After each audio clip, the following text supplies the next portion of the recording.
Good morning class. आज हम पढ़ेंगे Newton's laws of motion. Newton's laws. अब इसमें देख लेते हैं हम फोर्स होता क्या है। फोर्स की डेफिनेशन देख लेते हैं। इट्स अ पुल और पुश विच चेंजेस और टेंड्स टू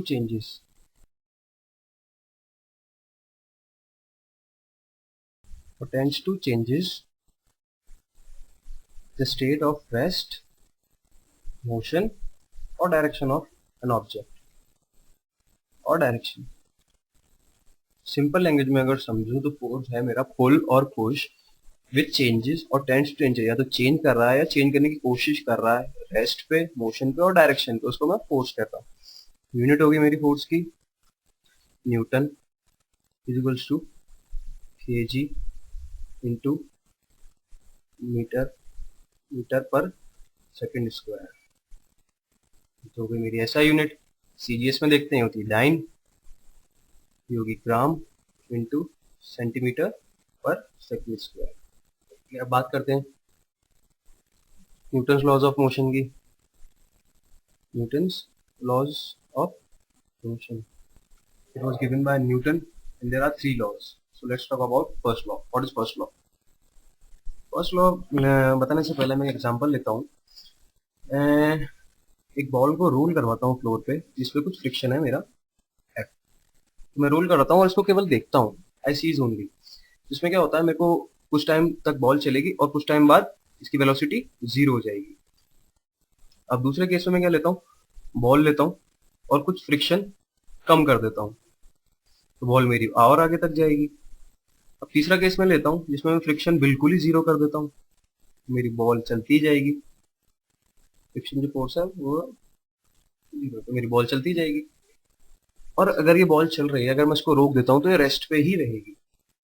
तो कंक्लूजन्स जो मेरे न्यूटन्स लॉ के बनते हैं, कंक्लूजन है मेरे, पहला कंक्लूजन तो है, if a body is at rest it remains at rest until an external force is applied.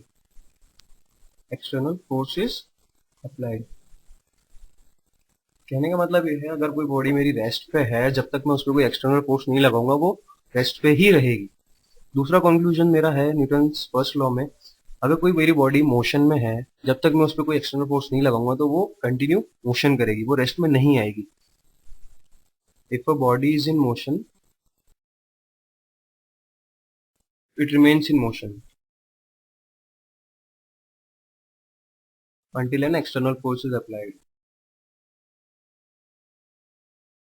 तो अगर डेफिनेशन में देना चाहूँ अगर फर्स्ट लॉ की, तो ये होगी, every body remains in position of rest or motion until and unless an external force is applied to it। An external force is applied to it। मतलब कि अगर कोई मेरी बॉडी रेस्ट पे है और मोशन पे है, जब तक मैं उस पर फोर्स नहीं लगाऊंगा तो वो रेस्ट पे ही रहेगी, और जब तक मैं कोई फोर्स नहीं लगाऊंगा वो नहीं रुकेगी। तो ये हो गया हमारा first law of motion. Second law की बात करते हैं।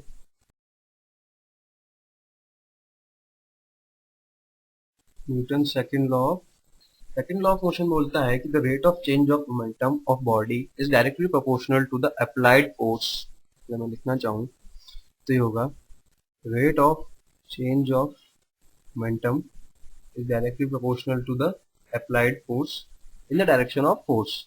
हो गया, rate of change हो गया dp by dt is directly proportional to f। एक एग्जांपल लेता हूँ, मेरी बॉडी है, कोई ऑब्जेक्ट है, इसकी इनिशियल वेलोसिटी u है, इस पर मैं एक फोर्स लगाता हूँ f, इसकी वेलोसिटी फाइनल वेलोसिटी हो जाती है u। एक्सीलरेशन कुछ है इस बॉडी का, ये मान लेते हैं। तो change in momentum, initial momentum हो जाएगा मेरा, initial momentum will be mu, final momentum is equal to mv। Change in momentum in time period T निकाल लेता हूँ, change in momentum in T equal to हो जाएगा final momentum minus initial momentum.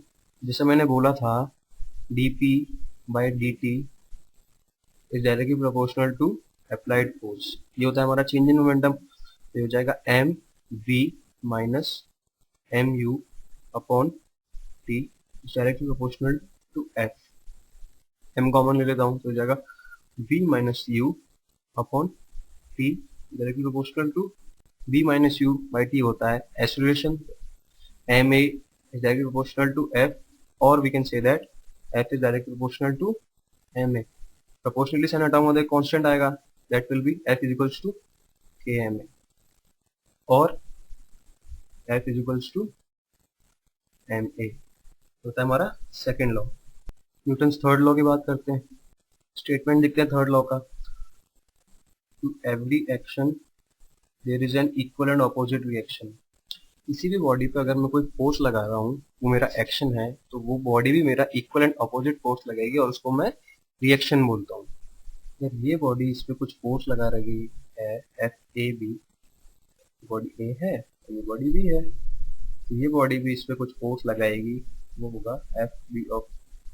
According to third law F A of B is equals to F minus of B A. F A B जो है वो मेरा हो जाएगा action, ये हो गया मेरा एक्शन और ये हो गया मेरा रिएक्शन। ये वो होता है equal but reaction is opposite.